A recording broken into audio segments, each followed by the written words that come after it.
नमस्कार, चंडीगढ़ से आपका स्वागत है। मैं हूं गौतम देव शर्मा। आइए सबसे पहले नजर डालते हैं कुछ अहम खबरों पर। जीएसटी काउंसिल की 40वीं बैठक आज हुई केंद्रीय वित्त मंत्री की अध्यक्षता में।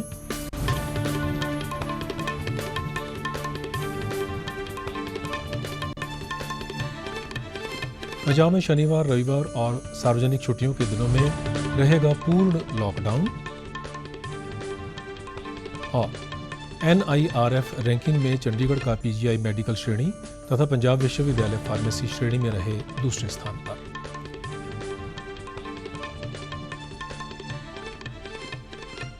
अब समाचार विस्तार से। जीएसटी काउंसिल की 40वीं बैठक आज वित्त मंत्री निर्मला सीतारमण की अध्यक्षता में हुई। इस बैठक के दौरान कोविड-19 महामारी के चलते राज्यों को राजस्व में हुए नुकसान पर विचार हुआ और राज्यों को उनकी आवश्यकताओं के अनुसार मुआवजा देने पर बातचीत हुई। बीमारी के चलते राज्यों पर वित्तीय भार बढ़ने के कारण हुए असर का जायजा भी लिया गया।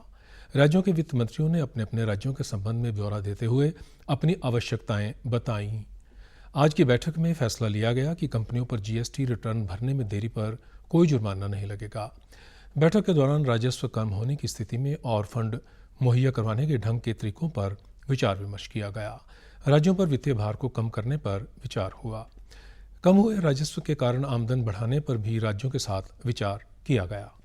वीडियो कॉन्फ्रेंस के जरिए हुई इस बैठक में केंद्रीय वित्त राज्य मंत्री अनुराग ठाकुर, राज्यों के वित्त मंत्रियों और केंद्र तथा राज्यों के वरिष्ठ अधिकारियों ने हिस्सा लिया।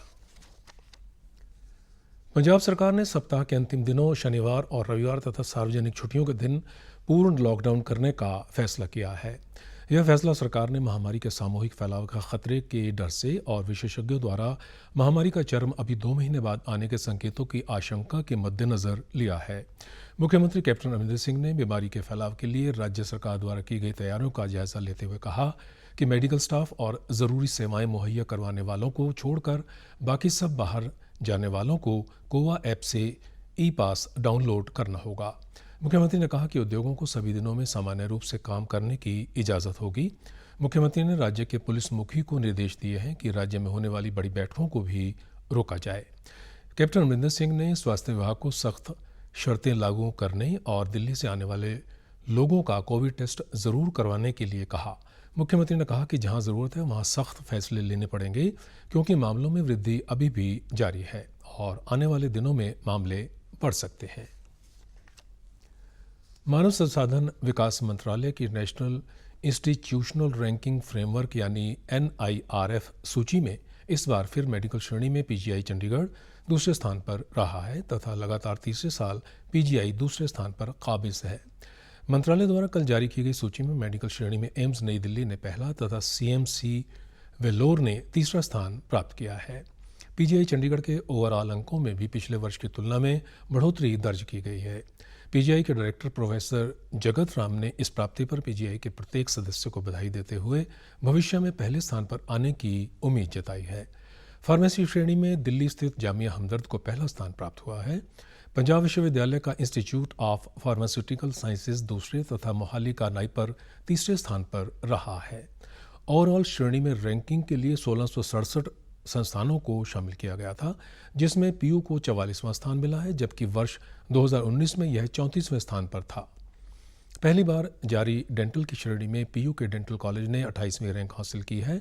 PU के VC प्रोफेसर राजकुमार ने फार्मेसी रैंकिंग पर UIPS के प्रदर्शन पर संतुष्टि व्यक्त करते हुए भविष्य में और सुधार की बात कही है।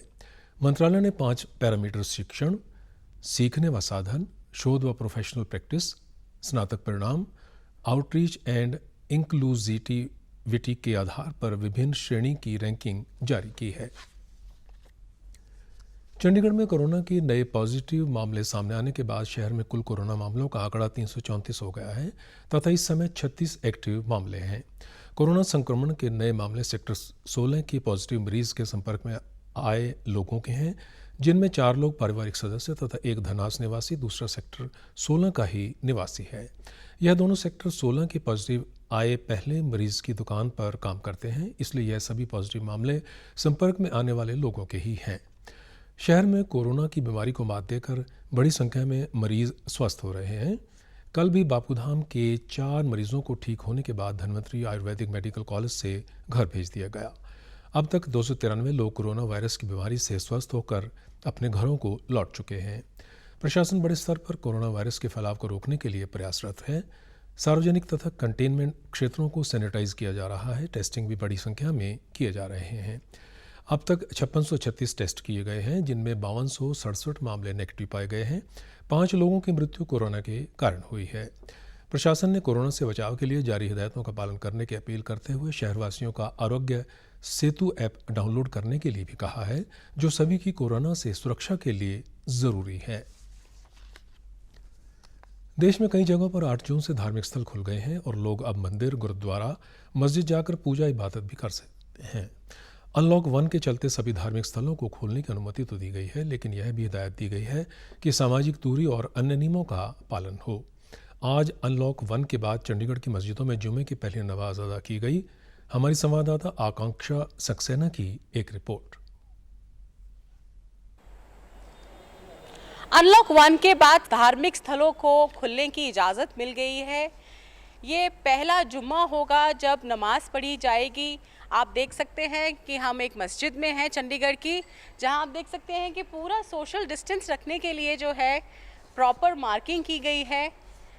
इबादत करने की छूट तो दे दी गई है, मंदिर, गुरुद्वारे, मस्जिद खोल दिए गए हैं, पर लेकिन पूरा सोशल डिस्टेंस मेंटेन करते हुए ही लोग जो हैं इबादत करेंगे, मस्जिदों में आएंगे, गुरुद्वारों में आएंगे और यहाँ पर अपने आप गुरुद्वारे, मस्जिद और मंदिर जो हैं पाबंदी लगा रहे हैं कि कम से कम लोग आएँ, ज़्यादा से ज़्यादा लोग ना आएँ, इबादत भी हो और सोशल डिस्टेंस भी मेंटेन हो ताकि कोरोना से जो है बचा जा सके।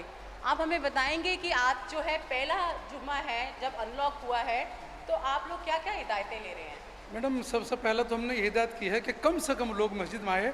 अनलॉक को हम लॉकडाउन ही समझ रहे हैं और बिल्कुल इसी तरह से चल रहे हैं जैसा कि लॉकडाउन में किया था। तो फिर देखा होगा हमने यहाँ पे ये निशान लगाए, मार्किंग की है, ताकि जो लोग आएँ डिस्टेंस बहाल रहे, ताकि उनमें कोई दिक्कत ना आए। तो इसलिए हम तकरीबन कम से कम लोगों को यहाँ नमाज के लिए कह रहे हैं और ज़्यादा कोशिश हो कि घर पर ही लोग नमाज अदा करें।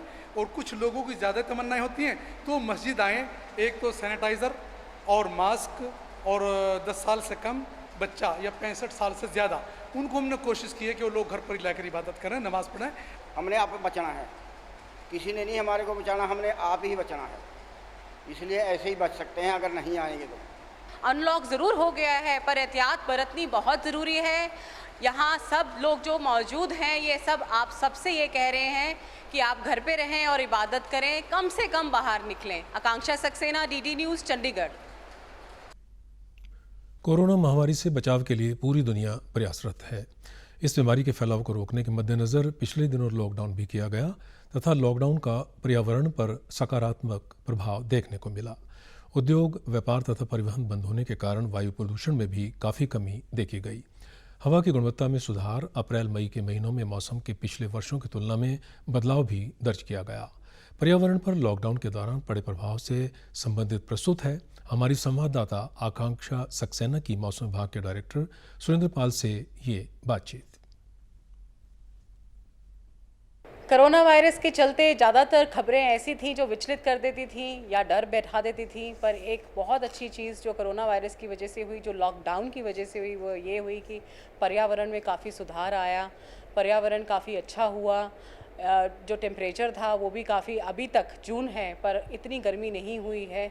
इसके बारे में और जानकारी लेते हैं मेट डिपार्टमेंट के डायरेक्टर सुरेंद्र पॉल जी से। इस साल जो ओवरऑल एयर क्वालिटी है पूरे इंडिया का मैं बात करता हूँ, चाहे वो एयर क्वालिटी है, चाहे वाटर क्वालिटी हो, सॉइल क्वालिटी हो, काफ़ी उसमें इम्प्रूवमेंट आया है। और उसके चलते आप ये देख रहे होंगे कि टेम्परेचर भी इस साल जो है ज़्यादा नहीं बढ़े। हालांकि वो मुख्य कारण नहीं है, और भी इसकी बारिशें बहुत कंटिन्यूस रही, वो भी एक वजह है, लेकिन ये भी एक फैक्टर है कि तापमान को कंट्रोल रखा। अब उसका कंट्रोल कैसे रखा, उसकी वजह ये है कि इंडस्ट्रीज़ बंद थी और व्हीकल्स बंद थे। जब ये चलते हैं तो इससे ये होता है कि एटमॉस्फेयर में कुछ एरोसोल्स और सूट पार्टिकल्स इकट्ठे हो जाते हैं, और उनके होने की वजह से ये होता है कि वो सनलाइट डायरेक्ट ले लेते हैं और टेम्परेचर बढ़ा देते हैं।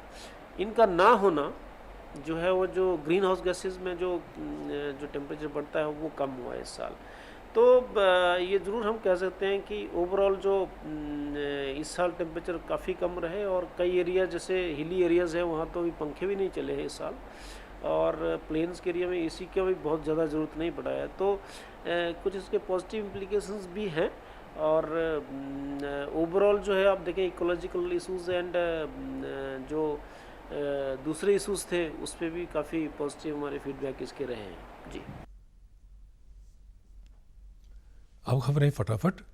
भारतीय आयुर्विज्ञान अनुसंधान परिषद ICMR ने जोर देकर कहा है कि भारत में कोविड-19 महामारी का नहीं हो रहा सामुदायिक फैलाव। देश में प्रति लाख जनसंख्या के पीछे रोगियों की गिनती दुनिया में सबसे कम और मृत्यु दर भी है कम। दूरदर्शन का पंजाबी चैनल DD पंजाबी 11वीं कक्षा के साइंस के और 12वीं के आर्ट्स के विद्यार्थियों के लिए शुरू करेगा पाठ्यक्रम। और आप हमारे समाचार YouTube channel DD news Chandigarh, Facebook DD news Chandigarh और Twitter handle DD news CHD पर देख सकते हैं। इसी के साथ चंडीगढ़ से समाचारों का सिलसिला समाप्त होता है। नमस्कार।